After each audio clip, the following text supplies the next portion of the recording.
Hey folks, it's Lou with What If Resources for Just In Case Preparedness, and today is our third video in our three-part series that started out with the question of what's the most important thing that you can have in your possession in a wilderness survival situation.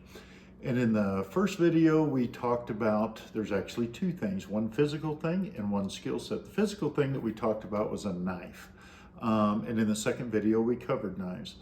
But in the first video, we also talked about the skill set, the knowledge and experience-based skill set that a person should possess or have in their possession, if you will, if they were to find themselves in a wilderness survival situation, is firecraft. So today we're going to talk about firecraft.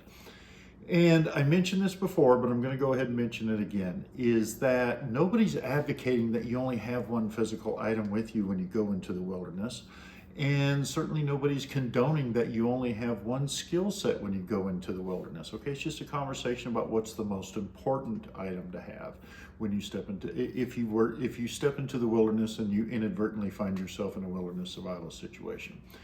Okay, so why do we even care what's the most important then? Well, because if you are brand new to wilderness survival or bushcraft or even prepping, perhaps the first purchase that you might want to make would be a knife. And if you're brand new, then maybe the first skill set that you want to learn would be firecraft. If you're more seasoned in wilderness survival and bushcraft and prepping, then maybe a knife is the first thing that you want to make sure that you get put into your backpack. Maybe firecraft is the first skill set that you want to perfect and really dial that one in more than the others, so to speak, I guess. All skill sets are important.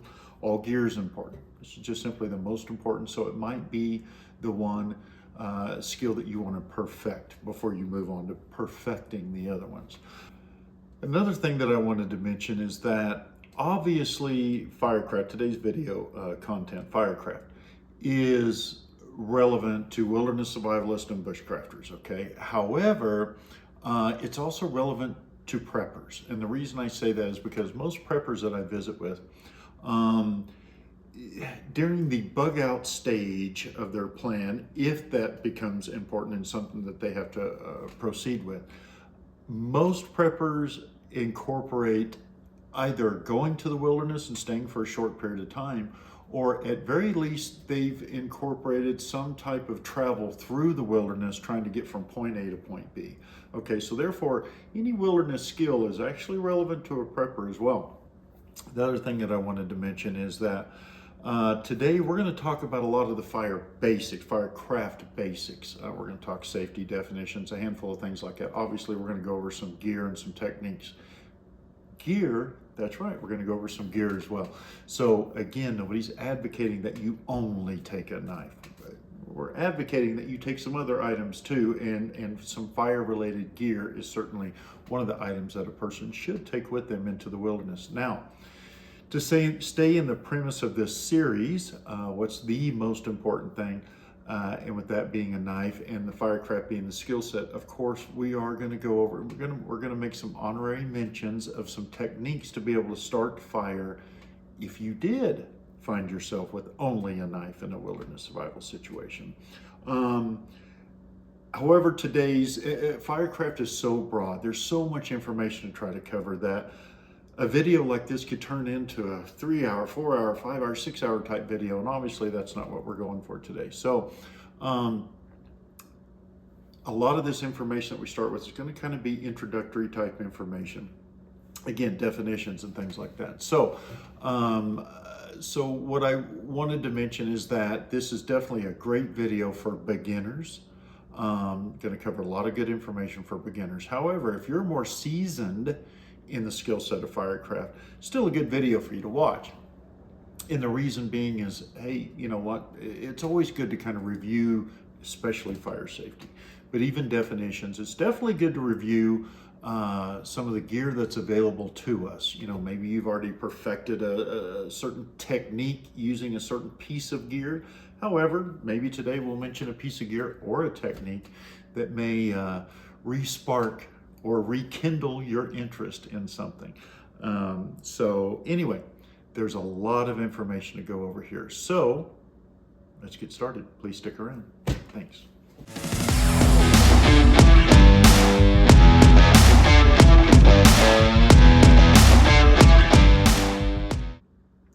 folks, thanks for sticking around. Today's video, there's so much information to cover that in the beginning, what we're going to do is we're going to be here at the shop. And again, we're going to go over fire safety. We're going to go over a handful of definitions, etc. We'll look at some gear. But then during the latter part of the video, we're actually going to go outdoors. We're going to go out in the field and we're going to practice with some of the gear and techniques and truly try to practice the basics of firecraft. Okay, so I guess in the beginning of the video, we're going to be going fairly quickly. We're going to try to cover as much information as we possibly can.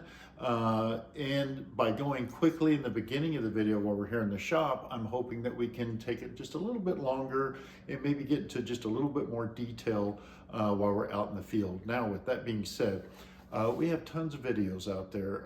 A lot of people have tons of videos out there regarding firecraft, and we get very deep into the techniques and the gear. We give you pros and cons, a variety of improvisational ways to start fires if you don't have X amount of gear, especially if you're a prepper and you find yourself in an urban environment and you're trying to scavenge different supplies and different resources, and one of those perhaps are related to firecraft. There's a lot of different items that you can find in an urban environment that you can make fire improvisationally. So there's lots of videos out there. We've got a handful of them. Please feel free to watch them after you get done watching this video. But let's get started on fire safety. Definitely. Let's start with fire safety. So fire, especially in a wilderness survival situation, fire can definitely be your best friend, right? Heat you up, dry you out, cook some food, signal for help, etc., etc. But if fire is not respected, it could be a very, very dangerous thing. It can cause personal injury. You can get burnt really, really bad. And of course, you can, if a fire gets out of control, it can cause huge environmental damages. We're talking wildfires. That can potentially cover thousands and thousands of acres, ruin a lot of people's lives, and a lot of property, of course, as well. So we want to take fire very, very serious and be very, very safe with fire. Okay, so I think one of the first things that a person should probably look at before they go out and practice their making fire, their firecraft skills, is go on the internet there and look at your local jurisdictions and find out if there's any fire restrictions. Okay, oftentimes, especially in the summertime or any type of a dry month, we find that there's a lot of fire restrictions, whether it's the Forest Service, whether it's the local fire department, whatever the case may be. Please honor those. If there's fire restrictions, just wait another week, 2 weeks, 3 weeks, whatever it takes, get some moisture out there in the wilderness, and then go practice making firecraft. Okay, then the next thing that you really, in my opinion, want to take into consideration is try to have a bucket of water or something by you when you're practicing your firecraft. So if anything gets out of hand, you can at least try to extinguish that fire. Okay, fire and water do not mix, and we're going to talk about that more when we get into our video a little bit. But for safety measures, try to have some type of water close by that you can help extinguish a fire before it gets out of control. Okay, another thing to have in some type of close proximity is a first aid kit that can help, like if a spark jumps out and hits you and burns your hand or something like that. You can have some first aid to try to help address that right away. Next thing I want to talk about is dry conditions. Okay, regardless of what local jurisdictions have in place for fire restrictions, you have to employ some type of common sense, right? If you're fully aware that your environment around you is dry, you really got to take extra precautionary measures. Try to wait. The best time to practice fire, the safest time to practice fire, your fire skills, is during damp conditions. Okay. Now, once you get more advanced, then you want to try to practice in wet conditions. Okay. Another thing you want to avoid is windy conditions. Okay. If it's windy outside, you want to try to avoid practicing fire. If it's windy outside, if it's dry outside, those are conditions that you want to avoid 100%. Like we just mentioned, you really want to get good at making fire. After you've started, you're starting to advance your skill set. Wet conditions are dynamite to be able to practice in, but windy and wet conditions are really great times to try to practice making fire. But in the beginning, just try to make sure that your area around you is damp. You've recently had a rain. The vegetation around you is green, okay? And then go out and try to make some fire then, okay? Providing there's no restrictions from the local jurisdiction. Okay, another quick fire safety tip is never leave a fire unattended, okay? Fires have a tendency, even if you're struggling getting that fire going, man, it's unbelievable how many times that if you just kind of step away for a minute or two and then you turn around and look and that fire has somehow, the wind has hit it or whatever, just a slight breeze has hit it or whatever, and all of a sudden the fire gets going again. Okay, so never leave a fire unattended. But in addition to that, if you are going to step away from that fire, you need to make sure, especially if you're leaving a campsite, you need to make sure that that fire is fully extinguished, okay? There's lots of tips out there from the forestry department as far as like drowning the fire is obviously one really good way of doing that. And then a lot of jurisdictions even go ahead and go so far as to propose that after drowning the fire, take some of the surrounding dirt and go ahead and throw that over the top as well. That will help extinguish the fire, and if there's any little smoldering that you don't see, obviously you want to take every precaution that you can to make sure that you don't see any smoldering, because that means your fire isn't fully extinguished. Then by throwing the dirt on top, if the wind picks up later, it will help prevent any sparks or embers from getting outside of the containment area and causing wildfires. So please make sure, don't leave a fire unattended, and whatever you do, don't leave without fully extinguishing your fire. Okay, so let's just say you've found the right weather conditions, there's no restrictions on making fire, and you're ready to practice some fire. So you get to the area that you're gonna practice. In the immediate area that you're gonna set up your fire, you want to clean that area as much as possible. And I'm talking about vegetation, especially any kind of dry vegetation, leaves, pine needles, whatever, grass, things like that, and get those out of that area. Another thing to really look out for is trip hazards. Last thing in the world you want to do is get a fire going, you kind of step back a few feet, whatever, you go to reapproach that fire and you trip and you fall into that fire. So tripping hazards are huge things. Sticks laying around, rocks laying around, things like that. Get that stuff away so that you don't trip and fall into that fire. Okay, and then especially if you're practicing making fire. Now, if you're in a wilderness survival situation, this might be a little bit more challenging, but if you're practicing making a fire, do whatever you can. Try to bring the proper tools with you, whether that be a shovel, a rake, or whatever. Especially if you're cleaning debris, a rake is an ideal thing, but during this next step here, maybe a shovel or a small pick or something might come in handy, but try to carve a small indention in the earth there so that your fire can sit down just a little bit. Doesn't need to be a 5-foot deep hole or anything like that, but you just want to carve a slight depression into the earth.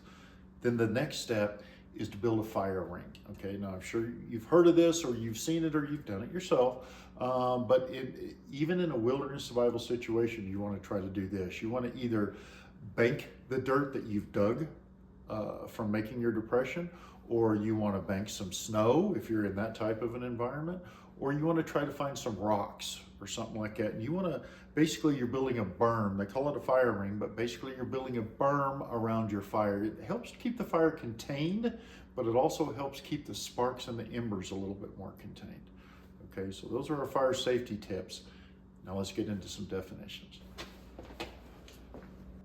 Okay, folks, so I think the best way to really start getting into some definitions is to first start touching on the fire triangle. Okay, now a lot of you have already seen the fire triangle, but fire triangle is basically just a visual representation of what a fire needs to exist. And there's 3 components to what a fire needs to exist, and one of them is oxygen. Okay, now oxygen just already exists on Earth, so there really isn't anything that we're going to do to bring some oxygen with us in preparation for a wilderness survival situation. There's not really much that we're going to be able to do to create oxygen in a wilderness survival situation. So oxygen just kind of exists on Earth. But what we will do when we go out in the field here in just a few minutes, what we'll do is we'll show a couple of techniques to help increase the flow of oxygen to our fire, okay, which will help the fire begin to expand, okay. And then the second element that a fire needs to exist is heat, okay. So here in just a couple of minutes, we're going to go over some gear items that can help generate that heat that a fire is going to need to exist. And in addition to that, we'll go over a couple of techniques that we can use to help generate some heat, okay. And then third, a fire needs fuel to exist, okay. And fuel is basically what the fire is consuming, okay. And there's a lot of examples of fuel, but in a wilderness survival situation, the odds are pretty good that the fuel is going to be wood, okay. Now then, fuel is a perfect opportunity for us to be able to go through a few additional definitions here, okay? But before we do that, I just want to show you the fire triangle in action. So this is nothing more than a simple Bic lighter. I'm pretty confident all of you have seen this. Inside there is a small ferrocerium rod, and that's going to generate the spark, which is the heat component. The oxygen already exists around us. And the fuel in this lighter is basically some liquid butane, and there's going to be some gas emitted from that butane. And once the oxygen in the air is already existing, once the spark hits those fumes, those volatile gases, we will have flame. And there it is. Okay. Now notice I said flame and I did not say fire. That's a perfect definition right there. The industry, the wilderness survival industry, defines a fire as a flame that is consuming fuel, in our case wood, that is approximately 1 inch in diameter and larger. Okay, so if it's not consuming fuel that is 1 inch in diameter or larger, by the way, 1 inch is about the size of your thumb, or larger, then it's not really a sustainable fire. It's just simply a flame until it reaches that stage, okay? So, speaking of additional definitions and getting back to fuel, the first, we're going to talk about three really kind of physical stages of fuel that we like to use when we're creating our fires in the wilderness, okay? And the first stage is tinder. And tinder is really the smallest or the most finest component that we're going to be using here. And I just want to show you a quick example. Now this isn't something that you would find in the wilderness, but this is a natural material here. And when we're in the wilderness, most likely we're going to be dealing with natural materials. Now, when we look at some gear, we're going to show you some things that you could bring along. In addition to a heat source, we're going to show you some tinder sources that you could potentially bring with you. And then obviously when we're in the field, we'll go find some natural resources that the wilderness has to offer. But this is a natural material. This is just jute twine. Really, you can find this pretty much anywhere. But when we're processing our tinder down, the ideal goal here is to expose as many fibers as possible and to increase the surface area. Therefore, our heat will have a better chance of transferring our tinder into a flame, okay? And so just an example of processing material. If I could spin this jute twine backwards, and I'm not going to sit here and spend a whole lot of time on this. In fact, I'm going to take a quick shortcut here and show you some that I've already processed. But notice that I'm going from a twine down to already a smaller component here, right? And this twine has several of these strands. This particular one has like 5 or 6 different strands, but there we go. I've already processed that twine down to a finer material here, okay? However, if we truly want to get to a good quality tinder, I'm going to set these down and keep this one out. Then what I would do then is begin to, or continue to process this down.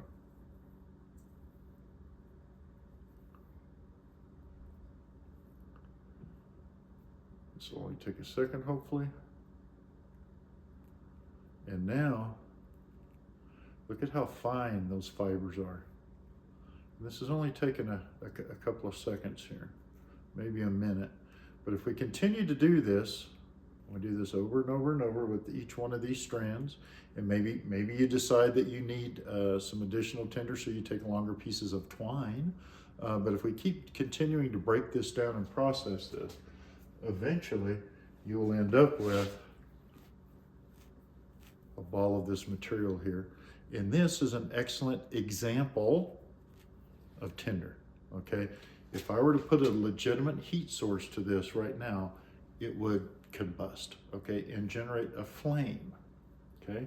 But in order to continue with the different stages of our fuel material, use a different color here, the next thing we would want to implement or place onto our fire lay, I'll explain that in a second, is kindling.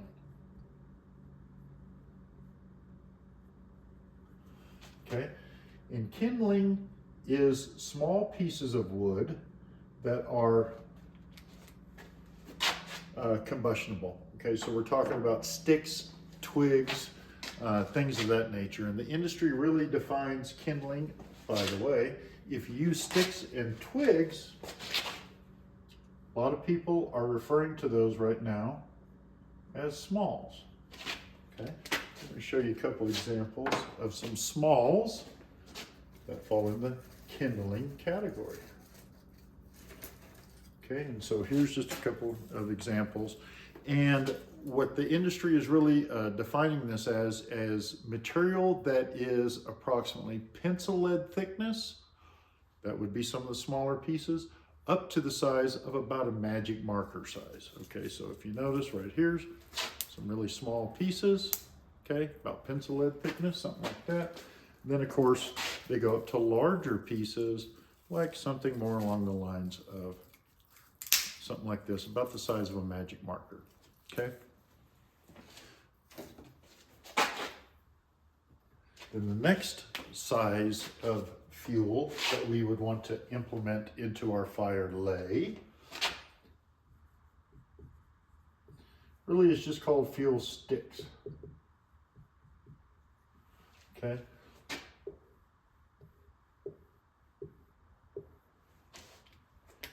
And those, by the industry, are defined as pieces of wood that are approximately 1 inch or larger. Okay, we just briefly mentioned that. Again, 1 inch is about the size of your thumb. So here's some examples of some materials that are approximately 1 inch or larger. Some fuel stick examples, if you will. And this is what you would then want to place on top of your fire lay. This would be the last component that you would want to apply. And I say that that's to initiate that sustainable fire. Once you get fuel this size going, you can certainly implement larger pieces of wood. Let's see if we got some examples here.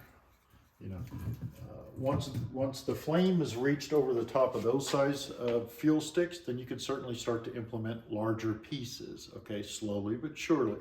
One of the things you don't want to do is just throw everything on top of this fire as quickly as possible, because what ends up happening then is your fire has a tendency to get smothered. Okay, so again, we'll talk about that when we get out in the field, but you want to place your tinder.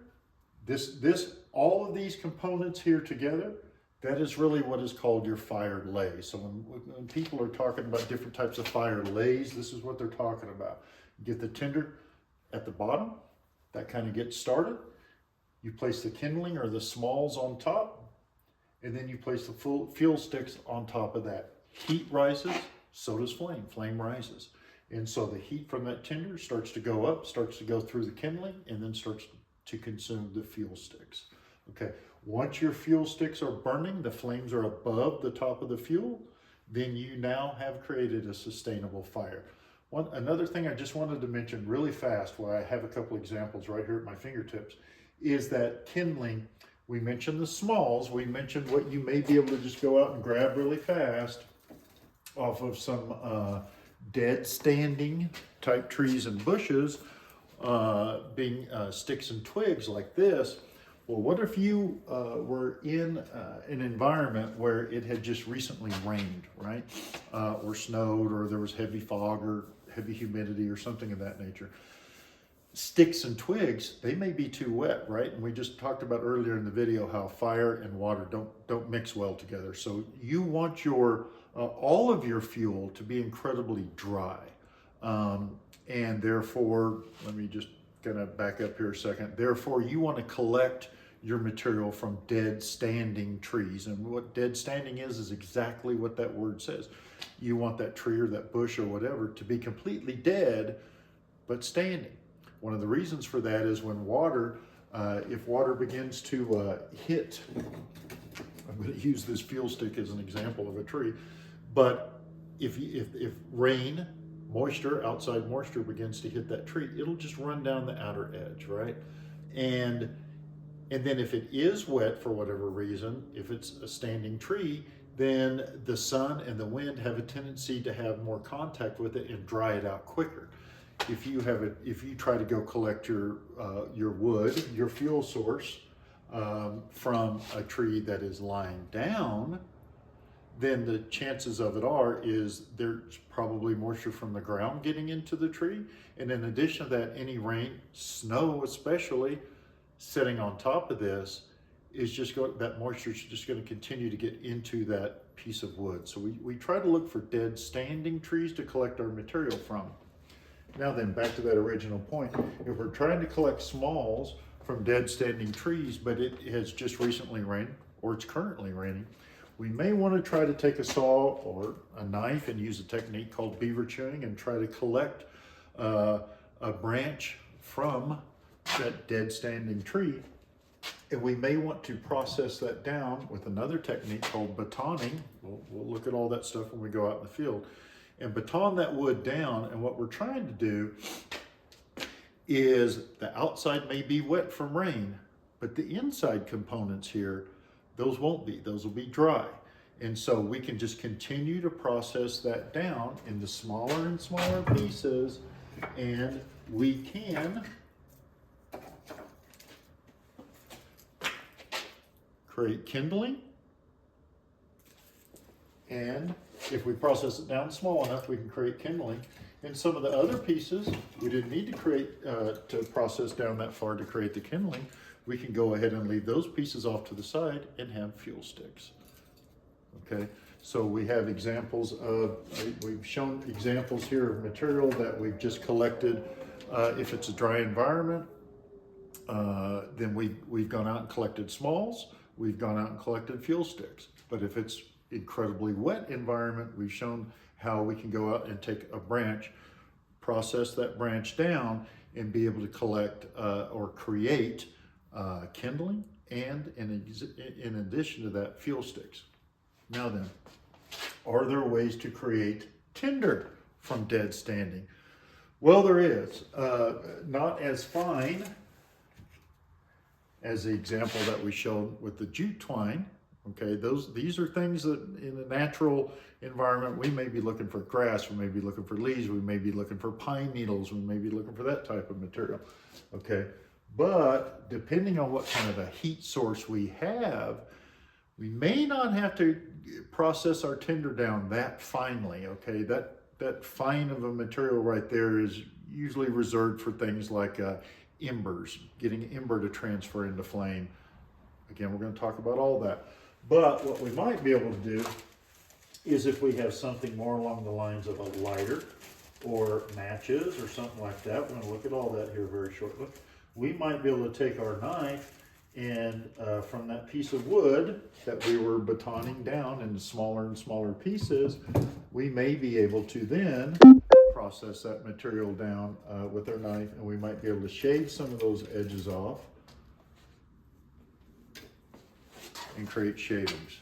And then these shavings here are very, very thin like paper, and they're easier to light than if we had not processed them down. If we try to hold a lighter to something like this, it might eventually catch on fire, but if we can process it down from fuel stick size, like that example I just showed you, down to kindling size, and even get it smaller into tinder type size, that lighter will truly engulf this stuff, or match.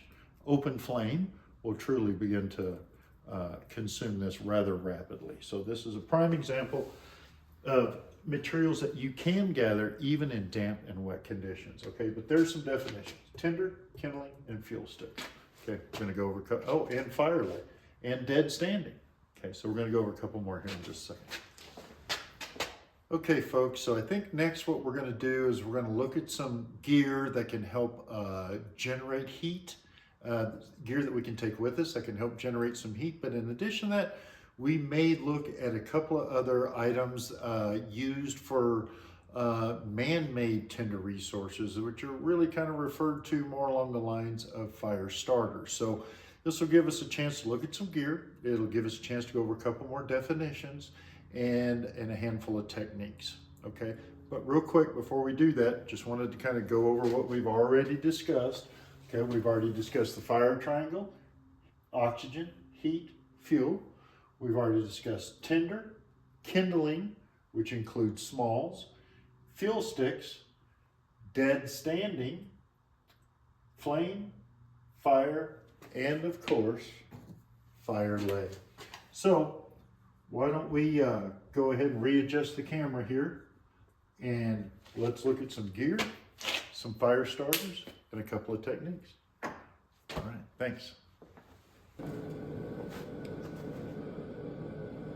Okay, folks, so like we talked about, we're going to go over some gear that really reflects some of the heat sources that are necessary for fire to exist. And these are some items that we could take with us if we were venturing into the wilderness and could potentially find ourselves in a wilderness survival situation. And then, of course, we're going to go over a couple items here for if we only had our knife and we did not have any additional gear. Okay, the first category of heat sources here that I really want to discuss is the open flame heat sources, one of which is a Bic lighter, okay? The second you strike this, assuming all the components function correctly, you end up with immediately an open flame. Okay, so that is one. And then another item that you can get immediate open flame from is a match. Now, there's a lot of different kind of matches out there, some better than others. Again, we have videos that discuss pros and cons and things like that. This video isn't really going to dive into that too much, but another open flame option for gear is matches. And here's just a couple of examples. This is a traditional match. Here's one of the storm-proof matches that are out there. And these things are so incredible that these things will actually burn underwater. Not that we have any intentions of starting fire underwater, but it's just good to know that in damp or wet conditions, these things can still function. And then, of course, they have these things that are just on steroids here. I think these are called Titans or something like that, but these are just gigantic freaking matches that, again, can burn in adverse weather conditions. So these are immediate open flame options right here. Now then, with that being said, one of the preferred items that I see a lot of professionals recommend is a Bic lighter. And I think the reason for that is because you can get so many open flames from such a small package here, so much repeated use and etc. So that's really like the number one recommended item by a lot of professionals out there. So, but matches are obviously a valuable resource. Okay, the next category I think that's worth mentioning here, and this one is unused, but are ferrocerium rods. And these things do not generate an immediate open flame. What they generate is a spark.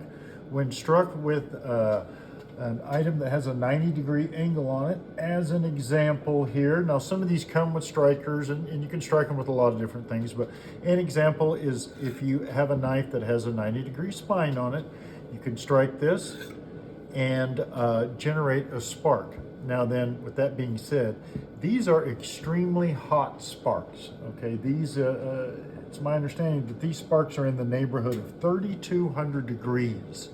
So, can you find natural material that can catch a spark from something like this? Well, you certainly can. And in fact, earlier in our video, I showed you the jute twine that we processed down into very fine fibers.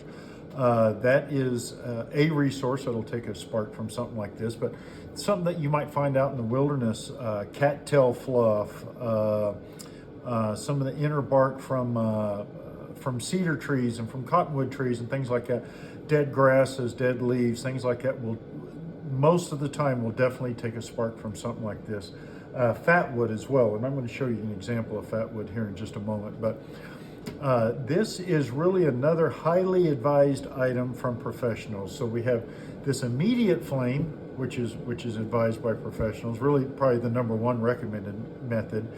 And for bushcrafters, wilderness survivalists, and I would highly even advise preppers, this would definitely be a very, very, very viable option. Something this side, this one's 3/8 by 4 inches, you get several thousand strikes. So in theory, several thousand sparks. Now, is every single spark going to catch a fire? Probably not, but that still justifies hundreds and hundreds of fires as long as your materials were prepped correctly. So we have immediate open flame, and then we have extremely hot sparks, again, in the neighborhood of 3,200 degrees Fahrenheit. Now then, another option for a heat source is, now we're kind of going back in time here just a little bit. We're getting a little bit nostalgic, a little bit vintage, but it's flint and steel. And when the steel is struck against the flint, it shaves off a little piece of metal here, it goes flying through the air, and it generates a spark as well. Now again, not open flame, it generates a spark. Although this one was 3,200 degrees Fahrenheit spark, and can light a variety of materials much easier.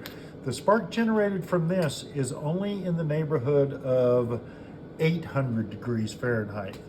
Now then, what makes this appealing? Well, you could certainly bring something like this with you out into the field. I actually, this is the set that I use when I'm bushcrafting. However, like we talked about in our fire video, if you have the proper kind of knife, you can actually not bring this component with you as long as you already had the proper kind of steel on your knife, being high carbon steel. Another thing that makes this option a little bit appealing is you don't necessarily have to have flint. A variety of stones work. Chert is another option. Obviously flint, quartz, petrified wood. There's a handful of stones that work really, really well with this, and oftentimes they can be found in the wilderness. So you can throw an 800 degree spark off of the proper type of metal. And if you were to only have a knife, you could potentially get a flint and steel fire working if you could find the proper stone. Now then, I said we weren't going to get into pros and cons of this, but since I am mentioning only having a knife, flint and steel fires traditionally only work with previously charred materials. So you would either have to bring some char with you into a wilderness survival situation. When you were intending to go out into the wilderness and you were prepping your kit for your adventure, you would either have to, obviously you want to pack this, we talked about this, one of the most important things to have with you out in the wilderness, and you could probably find a stone, possibly find a stone depending on your environment, but you would want to bring charred material with you, charred cloth, there's a variety of natural materials that you could char, or this would have to be considered your next fire, your second fire, your follow-up fire option, because during the first fire you would char some materials, and then for future follows or fires or follow-up fires, then this would be a viable option. And then next, again, like I said, we're kind of getting a little bit more vintage here as we go, but next is what's referred to as solar ignition. And that is some type of a method of magnification where you take the sun's rays and you magnify them and you really hone them into a small dot onto combustible material. Now there's a couple of options with this that you could bring with you. One, of course, is an actual magnifying glass. Another, of course, is a Fresnel lens. That's an option. This is another technique that obviously does not generate open flame, nor does it generate a spark. This simply generates an extreme amount of heat. But you would probably, now can you get open flame with this? Well, if you have the perfect conditions and the sun's just right and the materials are just right, you could potentially get an open flame from solar ignition. But generally what you see from solar ignition is the heat being focused on, again, charred material, like what we talked about with this. With the flint and steel throwing the spark, what that does is that creates an ember. So we're now kind of in an ember category here, where we've generated an ember by the spark hitting charred material. Again, maybe we could get an open flame with this, but more consistently what we're going to get is we're going to focus that sunlight and that heat onto charred material, and again we're going to generate an ember. So we've gone from open flame to very hot spark to an ember. Now then, as promised, what if you were trying to deal with, you only had a knife and you had not made fire yet, so therefore flint and steel, again, being kind of a follow-up fire approach, and you needed the initial fire. Okay, that's a more advanced technique, and that is when you start to really get into things like friction fire. And there's a lot of examples of friction fire, but probably the most common one that you've seen, and probably the most common one that really gets employed by wilderness survivalists, is the bow fire technique, and that involves a hearth block, a pressure block, or a hearth board or pressure block, a spindle, a bow, and a piece of cordage. And what essentially happens is, through friction, you use the bow, you spin the spindle, you put down pressure, and what ends up happening is you generate enough hot dust that falls into this V-notch, and then you get to spinning faster and harder, and it ignites that dust and again creates an ember. So that's really kind of our three categories there that we really employ when we're talking about wilderness survival and firecraft. Again, if you're a prepper and you're in more of and you find yourself in more of an urban environment, yeah, are there other techniques? There certainly are. There's a lot of techniques for starting fire.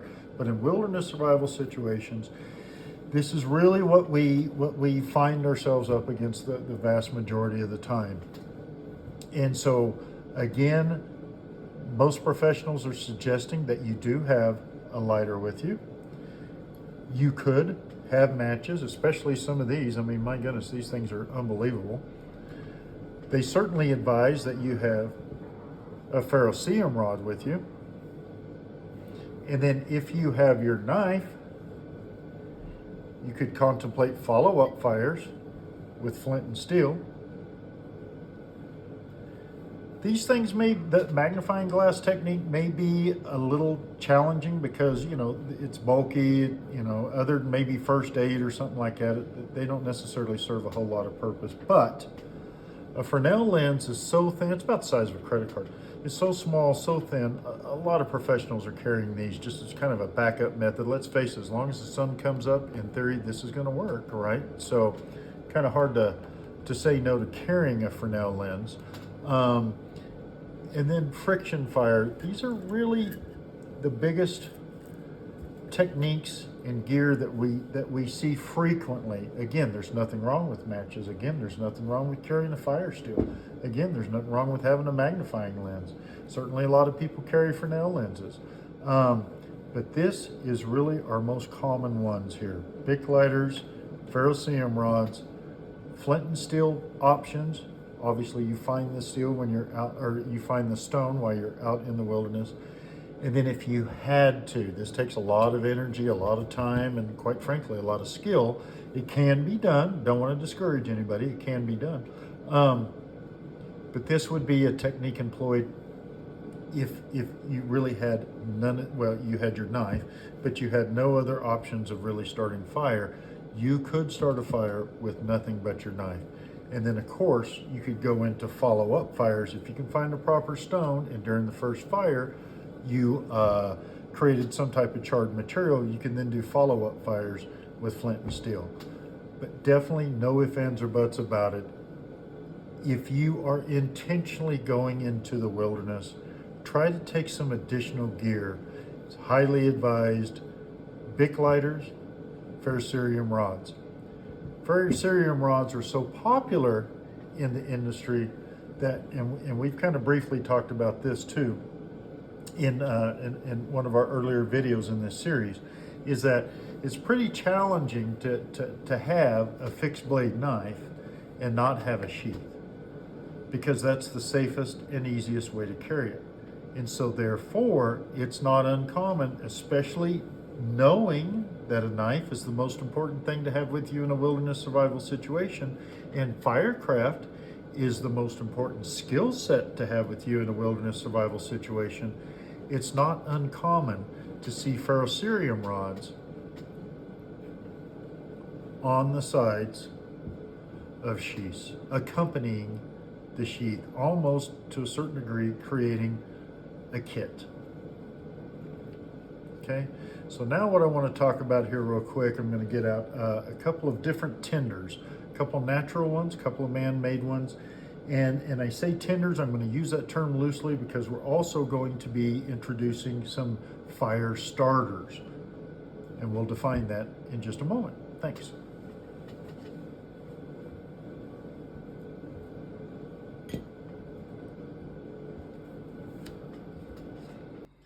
Okay, so we're going to talk about some tenders and just fire starters. And fire starters are kind of like flame extenders, I guess, if you will. If you had a short-term flame, as an example, a match is only going to burn for, a few seconds there. So if you could take that few seconds and light something else that would burn longer, then you now have a flame extender. Well, if that flame extender is going to burn long enough and get a fire going, then you would really kind of refer to that as a fire starter. So I'm going to show you a couple of things here real quick, some tenders, some flame extenders, some fire starters. Those two terms kind of almost go hand in hand there, but let's take a look. So earlier I had shown you an example of some jute twine being processed down. And, a lot of this stuff if it can be started with the ferrocerium rod, then it can definitely be started with a lighter or a match or any other kind of open flame type technique, right? And so a lot of times when we're talking about tenders, we refer to them being applicable with ferrocerium rods, but the truth of it is that if a ferrocerium rod will do it, definitely a match or a lighter or an open flame source will definitely do it, okay? So again, something that you might not necessarily bring with you just solely as a tender source or a fire starter is jute twine. You might bring jute twine along just to be a cordage in your kit. It's natural material. If you accidentally leave some of it behind, it's biodegradable, etc., etc. It doesn't have a huge tensile strength. It's not going to, help you climb down off of a cliff or something like that. It's not going to, if you have a horse or a mule or something, it's certainly not going to secure that animal to a hitching post or something like that. But you can certainly use it for a variety of things around camp. Even I use it a lot just to tie my tarps together, my sleeping bags, or my blankets or whatever, because it's good enough for that. It's just good stuff to have in your kit as far as your cordage kit is concerned. But another option for jute twine, if you have it in your kit and you find yourself in a situation where you need a fire, you can certainly break it down, expose all these fibers, increase the surface area, and utilize your ferrocerium rod or your open flame, and you can get a larger flame from jute twine, so it could be a great tinder. Another thing that you can do with jute twine is if you only have an ember, let's just say from your flint and steel or from your solar ignition or something of that nature, or your friction fire, you can certainly place that ember inside of this as part of your tinder bundle. A tinder bundle is essentially just what it says. It's a bundle of tinder, and oftentimes the inside is very, very fine tinder, and that's where the ember would be placed. And then as the materials graduate out from that inner core, some of the outer layers become a little bit more coarse. And then once, if you're fortunate enough to be able to get a flame to evolve from that ember, as that flame graduates throughout the course of throughout the layers of the tinder bundle, that flame begins to burn longer. Because oftentimes this lightweight tinder burns fairly quickly. And I'll just give you an example. If I were to, and I'm not going to do this in the shop, maybe when we go outdoors we'll do it, but if I were to throw a spark to this right now from a ferrocerium rod, this would probably burn up in a matter of 3 seconds. So maybe 4 seconds, but you would have to be very, very, very fast on getting your getting your kindling placed, and or somehow extending the life of the flame that this would generate. So great idea to throw a spark to it, but then you're going to have to be very, very prepared if this was all that you had. Okay, so we've got some other things, but there's our jute twine, kind of a tinder bundle. And something else that I wanted to bring, a lot of people use these, some people use this specific brand. Some people don't necessarily use the brand, but it's the same type of an item, same type of a gear. One thing that burns really, really well is cotton. Okay, that seems to be very similar to jute twine. It's just very fibrous. When a spark gets thrown to it, it takes a spark and can bust into flame. But because it can burn so quickly, a lot of times what people want to do is try to extend the life of that flame. And one of the ways that they do that is they take cotton. This is a man-made tinder. They take cotton, they dip it into wax. Okay, and therefore, just like a candle, it extends the life of the flame. And now this won't burn, several hours or anything. It'll probably burn 7, 8, 9 minutes, something like that. But one of the things that they've done to really improve that idea of just cotton dipped in wax, what some people have done is before they dip it in wax, they take that cotton and they impregnate it in an accelerant. Okay, now I'm going to give you some examples of accelerants. That's not necessarily what's implemented in this particular piece of gear, but an example of an accelerant would be gasoline or kerosene, maybe something like that, high percentage alcohol, things like that. It's typically a liquid that emits a gas that is highly, highly, highly volatile. So anyway, lighter fluid, like you might light your barbecue with, that's clearly an accelerant. Soak the charcoal with lighter fluid, throw a match to it, and burst into flame. So they take a piece of cotton, dip it into an accelerant, impregnate it with an accelerant, and then encompass it in wax. And so then very lightweight, relatively small. And then what they'll do when an individual needs a fire, they'll just take it, break it, expose these fibers, and then throw a spark to it, or their lighter, or their matches, or whatever, but not an ember. This is an ember-based fire extinguisher. But this will immediately burst into flames and last for, I say burst into flames, but it will immediately ignite, and slowly but surely that flame will grow larger and larger and larger, and it will burn for a significant amount of time. Like I say, 6, 7, 8, 9 minutes, something like that. So this is a great, great, great product. Very lightweight, very easy to take with you. Again, a man-made product, but something that you should highly consider bringing with you. There's a lot of different brands out there. I have a brand that I specifically prefer, but there's a lot of brands out there. Okay, so those are some that's a man-made tinder. This is a natural material, but it is in a man-made fashion that you may be bringing along with you. So, what are you know what? Another really good one here. This one's called Sweet Fire, and if you notice, there's a tip on here, and this is basically the same type of material that a match uses. So you would use this in combination to, if you've ever used a match, you have to strike it on the little striker there. If you use this in combination on that striker, it will burst into a flame, just like a match would. But this material here is very flammable material, and this flame, which would only burn for just a matter of, a few seconds or what have you, will then ignite this material. And this material, this specific item, this specific piece of gear, will burn as advertised anyway, for approximately 7 minutes. So that's a really good example of a flame extender. This creates the flame. This extends it for a length of time, an extended length of time, a flame extender. Okay, so great example of a tinder, great example of a fire starter, great example of a flame extender, which can be used as a fire starter. Okay, now then, what are some more natural materials that we may find out in the woods? Well, one thing that we may be able to find is some cedar bark. Okay, now cedar bark itself is relatively flammable.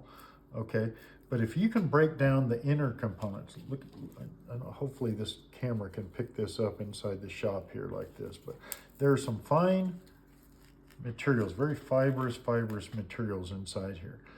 And if you can collect enough of this stuff and really kind of ruffle it up, I've already done that with a few pieces that I have sitting over there, you end up with something like this. And notice the resemblance in texture to the jute twine. You expose the fibers, you increase the surface area, and this material right here loves to catch a spark or an open flame. And this is another example of something you can place an ember into, blow for long enough, and eventually you will probably be fortunate enough to be able to get a flame from. Now, once the flame happens, it'll burn rather quickly, so it's always nice to get something on top of here to extend the life of that flame. So, it's another great example of tinder.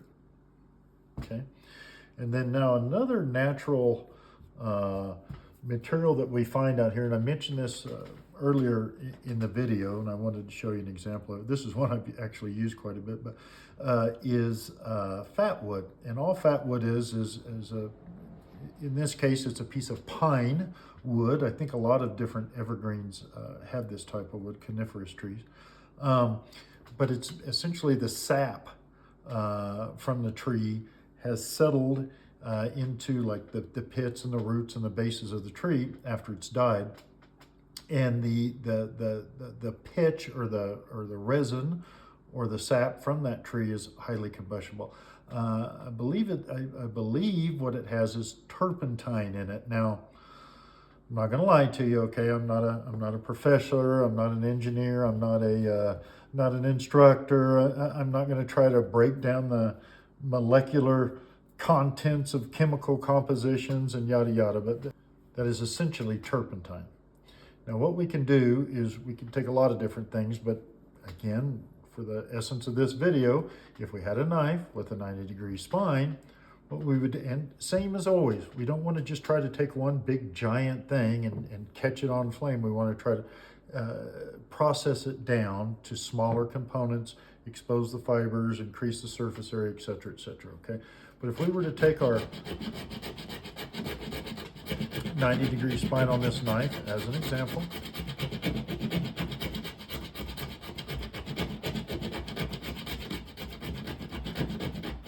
man, I can smell that turpentine. Okay, what I end up with, I've only collected a little bit of this here, but again, for the essence of time, we're trying to hurry up in the shop here as much as possible so we can take a little bit more time in the field. But I've created some dust here, some shavings that are just highly combustible, and we're going to show you this out in the field.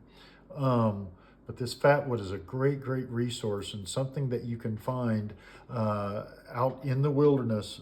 In the vast majority of North America, you can find this stuff. And now it's something you may choose to only find, or it may be something that you choose to find in advance and take with you when you go hiking, hunting, fishing, camping, whatever the case may be. And then if you accidentally find yourself in a wilderness survival situation, this is a great way to start a fire here. This will take a spark from a ferrocerium rod. This will take open flame, and it won't just light, it will burn for a significant amount of time. So very, very, very, very, very good natural resource right here. So now then, so to me, this kind of falls into a similar category as this. This is a man-made, you know, takes a spark, fire starter and flame extender, but so is this right here. A natural method kind of falls in that same category. So tinder, fire starter. Okay, and then just a quick technique here that we're going to cover real fast because it's so popular, and it's popular because it's effective. Earlier in the video, I showed you some shavings from a piece of wood, some long, very, very thin shavings. And what I wanted to show you is a lot of times people will refer to feather sticks. Okay, and a feather stick, all a feather stick is a stick with those fine shavings still attached to the stick. Okay, and what ends up happening is once you get an initial flame, those fine feathers, which are actually shavings, but they're nicknamed feathers, will catch that flame, and because they're so thin, they'll like almost immediately ignite. And then because they're still attached to this stick, that will then extend the life of the flame. So I really kind of, even though I guess feather sticks could fall in the category of tinder, I guess, or not tinder, but kindling, I guess, to a certain degree, I like to really place them in this flame extender category, okay? And so a lot of different techniques for creating a feather stick, but this is just, and I'm not going to sit here and create a whole one. When we get out in the field, we'll either take this one or we'll create another one. But basically, if you can see, I'm taking the knife, the most important thing I would have in my wilderness survival situation, and in preparing to start a fire, I could, in theory, prepare a feather stick and extend the life of a flame. Perhaps my flame came from a small tinder bundle, such as this. If I were to take my ferrocerium rod,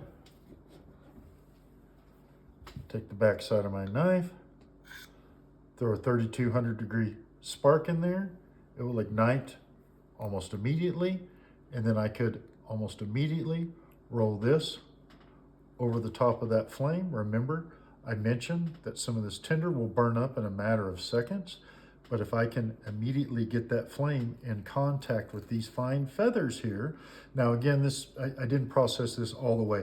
This would be a very, very, very large feather stick.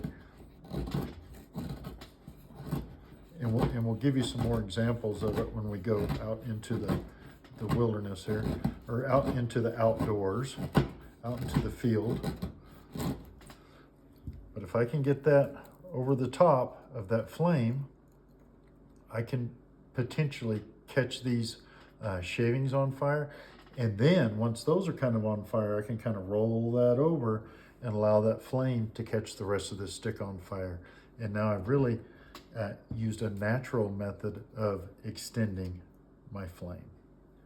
So there we go. We got some nice tinders, some nice fire starters, and some nice flame extenders that can be used as fires in our fire starting approach. So with that being said, now that we've learned a couple more definitions, we're going to revisit the dry erase board here for just a second or two, and then we're finally going to find ourselves back out in the field.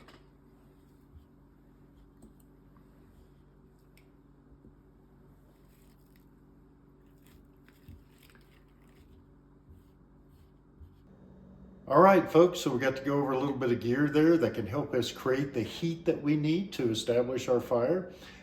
We also got to go over some tinder. We got to go over some flame extenders. We got to go over some fire starters. And we got to also be able to implement our knife in a few things, right? We got to implement it in like a flint and steel type technique. We got to shave the back of our ferrous cerium rod with the back of our knife.